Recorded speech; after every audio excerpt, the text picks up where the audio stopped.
আমি সুকান্ত চৌধুরী সাবরুম বাস স্ট্যান্ডের পাশে যে উত্তম সিং গুরুম লেন আছে এটার পাশে একটা গর্জন গাছ, এটা বহু বছর পুরানো একটা গর্জন গাছ। কথিত আছে যে এখানে কোনো এক সময় নাকি কোনো এক ব্যক্তি এই গাছটা কাটতে চেয়েছিল এবং এই গাছ থেকে রক্তপাত হয়েছিল।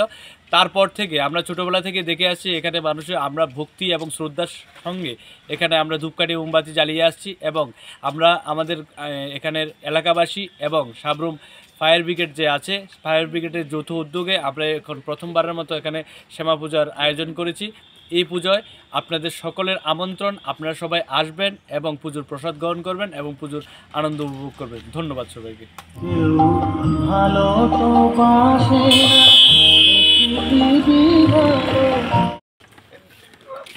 দাদা